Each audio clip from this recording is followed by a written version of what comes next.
आज हम बोले थे कोर्स थोड़ा 2-3 दिन चल गया बाहर, हम सोचे कि आज आप लोग का जो भी छूटा है 3-4 वीडियो उसको आज ही अपलोड करके 2 वीडियो एटलीस्ट, ताकि आप लोग का सिलेबस समय समय पर पूरा हो जाए और आप लोग एग्जाम दे पाए। ठीक है, तो अभी हम जस्ट अपलोड किए थे सुबह सुबह मॉर्निंग में आज SLA का वीडियो, स्पेशल लाइब्रेरी एसोसिएशन, वो कंप्लीट हो गया था। अब ये दूसरा टॉपिक है, मतलब फाउंडेशन लाइब्रेरी का ही दूसरा टॉपिक है RRLF, राजा राम मोहन रॉय लाइब्रेरी फाउंडेशन। इससे हमेशा 2 या 3 क्वेश्चन हमेशा लाइब्रेरी में पूछा जाता है इस टॉपिक से। टॉपिक बहुत वेरी वेरी इंपॉर्टेंट है, तो आप लोग इस टॉपिक को भी थोड़ा ध्यान से पढ़िएगा। ठीक है, चलिए हम आगे, अब समय नहीं लेते हुए आप लोग का देखिए इसका फिगर, यही है राजा राम मोहन राय देखा। चलिए अब आगे हम बढ़ते हैं इस टॉपिक में। तो इसका फुल फॉर्म है, इसका फुल फॉर्म RRR का क्या फुल फॉर्म क्या है तो आप लोग देख लीजिए, दिखा रहे हैं आप लोग का। हाँ चलिए ठीक है, RRLF का फुल फॉर्म है राजा राम मोहन रॉय लाइब्रेरी फाउंडेशन।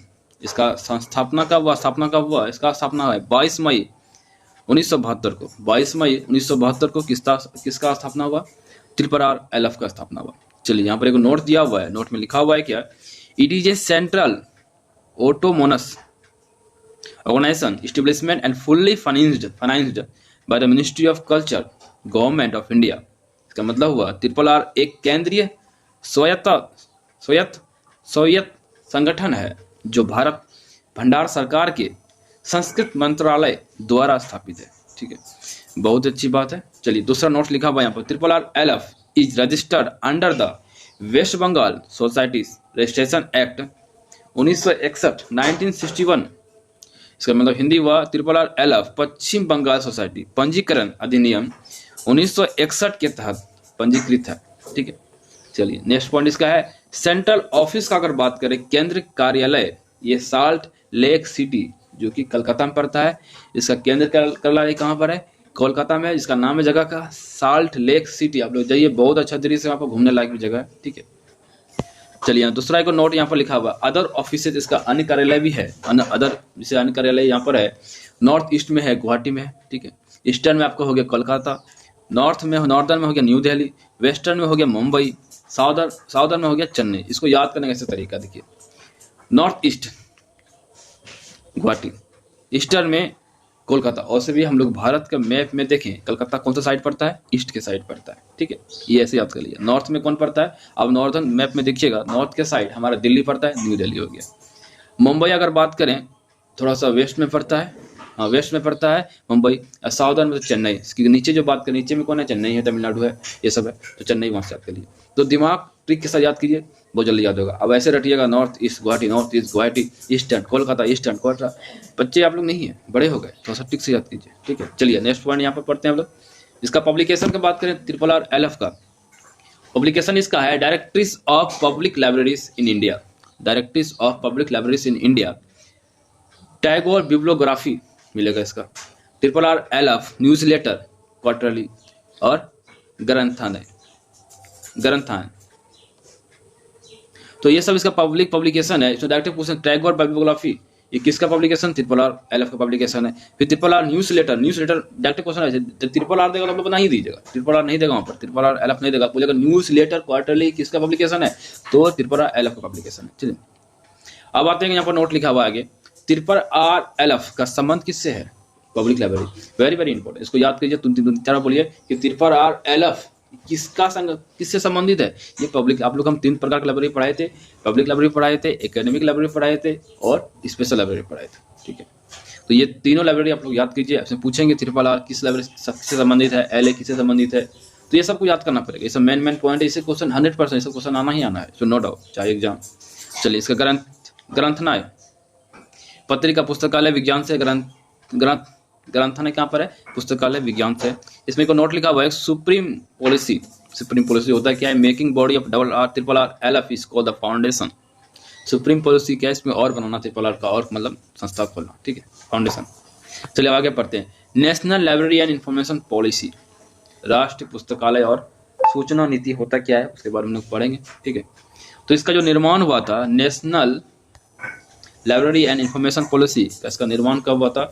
मई 1986 में किसका निर्माण हुआ था? National library and information policy का। चलिए प्रथम अध्यक्ष की बात करें फर्स्ट प्रेसिडेंट की बात करें तो डीपी चट्टोपाध्याय, क्या नाम है, डीपी चट्टोपाध्याय। त्रिपुरा एलएफ के प्रथम निर्देशक में डायरेक्टर कौन है, बीपी बरवा याद कर सकते हैं। इसका नेक्स्ट पॉइंट है इंडिया में नेशनल इंफॉर्मेशन पॉलिसी राष्ट्रीय सूचना नीति के प्रारूप को आईएलए और त्रिपुरा एलएफ ने तैयार किया था। मतलब यूँ बोल सकते हैं कि नेशनल लाइब्रेरी इंफॉर्मेशन पॉलिसी है, ये किसके स्वरूप तैयार, किसने मदद किया, तो इसने आईएलएफ जो हम लोग को पढ़ा दिए, त्रिपुरा एलएफ ने, इसको दोनों संगठन मिल के नेशनल लाइब्रेरी इंफॉर्मेशन पॉलिसी का तैयार किया था। चलिए आगे बढ़ते हैं। भारत में सार्वजनिक पुस्तकालय पब्लिक लाइब्रेरी के लिए स्किल डेवलपमेंट प्रोग्राम, कौशल विकास कार्यक्रम, ये कौन सा संगठन लॉन्च किया था, त्रिपुरा एलएफ ने लॉन्च किया था। ठीक है, मतलब भारत में सार्वजनिक पुस्तकालय पब्लिक लाइब्रेरी के लिए स्किल डेवलपमेंट का जो प्रोग्राम है किसने लॉन्च किया था, त्रिपुरा एलएफ ने लॉन्च किया था। नेक्स्ट पॉइंट इसका बढ़ते हैं हम। डायरेक्टरी ऑफ पब्लिक लाइब्रेरीज, सार्वजनिक पुस्तकालयों के निर्देशकों को विकसित किया जाता है। और डायरेक्टरी ऑफ पब्लिक लाइब्रेरी कौन विकसित करता है, डायरेक्टरी हिट क्वेश्चन पूछेगी, त्रिपुरा एलएफ ने करता है। चलिए, वर्तमान में त्रिपुरा एलएफ के डीजी मतलब डायरेक्टर जनरल कौन है, doctor Ajay Pratap Singh. Very very important. तो ये क्वेश्चन इधर प्रीवियस ईयर में आया हुआ था क्वेश्चन, केवीएस में आया हुआ था, एनवीएस में 2018-16 में भी आया क्वेश्चन है, सब रिपीटेड क्वेश्चन है, तो वेरी वेरी इंपॉर्टेंट। भारत में 9000 लाइब्रेरी को जोड़ने के लिए 1000 करोड़ की योजना की अवधारणा के साथ एनएमएल मतलब इसका फुल फॉर्म है national mission on library and Tripura LF जुड़ा है। मतलब क्या, ये दोनों एनएमएल ये संगठन होगा, त्रिपुरा, ये दोनों मिलके कितना लाइब्रेरी खुला है, 900 लाइब्रेरी, 9000 लाइब्रेरी, 900 नहीं सॉरी 9000 लाइब्रेरी। चलिए आगे बढ़ते हैं। Award given by Tripura LF, जो अवार्ड जो देगा, कौन सा अवार्ड देगा उसका हम राजा, पहले तो इसमें इसका नाम है त्रिपुरा एलएफ राजा राम मोहन रॉय अवार्ड देगा। ठीक है, राजा राम मोहन रॉय अवार्ड किस संस्था ने देता है, त्रिपुरा एलएफ ने देता है। फिर इसका नेक्स्ट पॉइंट है the best state central library award कौन सा संस्था देता है, त्रिपुरा एलएफ देता है। चलिए, फिर इसका नेक्स्ट है बेस्ट रूरल लाइब्रेरी अवार्ड कौन सा संस्था देता है, त्रिपुरा एलएफ देता है। और ये कि फेलोशिप का अवार्ड किसने देता है, त्रिपुरा देता है। ठीक है, the best district library 6 award अभी तक दे चुके हैं ये त्रिपुरा ने, ये कौन देता है, ये त्रिपुरा एलएफ देता है। ठीक है, अब आते हैं भारत में सीआईपी कैटलॉगिंग इन पब्लिकेशन का संबंध किससे है। डायरेक्ट क्वेश्चन पूछेगा कि सीआईपी किससे संबंध है, त्रिपुरा एलएफ से संबंध है।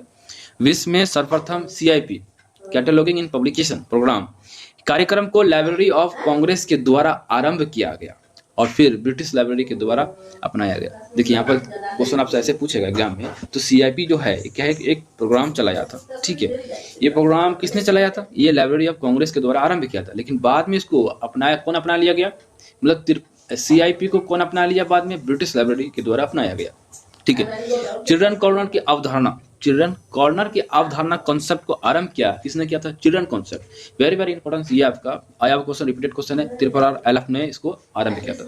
Book for the millions eight their door step, लाखों लोगों के दरवाजों पर पुस्तकें की सूचना गाइड है, ये त्रिपुरा एलएफ ने किया था, जिसका कि 1997 में। ठीक है, चलिए अब आते हैं त्रिपुरा एलएफ की स्थापना मिनिस्ट्री ऑफ संस्कृत मंत्रालय के द्वारा की गई।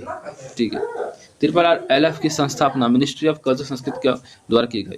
Matching and non matching grants, मिलान और गैर मिलान अनुदान सार्वजनिक पुस्तकालय को भारत में दिया गया कि ये किसका, ये भी त्रिपुरा एलएफ का है। देखो, matching and non matching grants ये किसके द्वारा आती है, कौन सा संस्था ने इसको दिया है, तो त्रिपुरा एलएफ ने दिया। चलिए आगे बढ़ते हैं।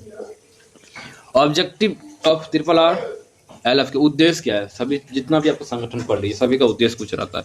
एसएल का भी उद्देश्य समझ पर इन्फॉर्मेशन एंड कुछ ऐसे उद्देश्य, इसका भी क्या क्या प्रमुख उद्देश्य है, तो promote library movement in country, Bharat में पुस्तकालय आंदोलन को बढ़ावा देना इसका कार्य है त्रिपुरा एलएफ का। दूसरा इसका कार्य क्या है, to initiate a national library policy and to work toward its adopting by the central and state government, राष्ट्रीय पुस्तकालय नीति का प्रतिपादन करना और राष्ट्रीय पुस्तकालय प्रणाली के निर्माण में मदद प्रदान करना है।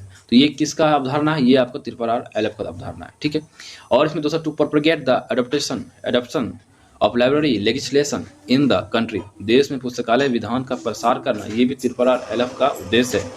नेक्स्ट पॉइंट है इसका web bibliography of Rabindranath Tagore को पब्लिश किया जाता है। कौन पब्लिश करता है, किसकी संस्था द्वारा होता है, त्रिपुरा एलएफ के द्वारा होता है। चलिए अब आगे आते हैं, ये हो गया आपका। चलिए तो आज आपके लिए इतना ही, ये आपका त्रिपुरा एलएफ कंप्लीट हो गया। नेक्स्ट जो वीडियो होगा हम टॉपिक बाय टॉपिक कंप्लीट करें ताकि आप लोग को टाइम नहीं लेते हुए।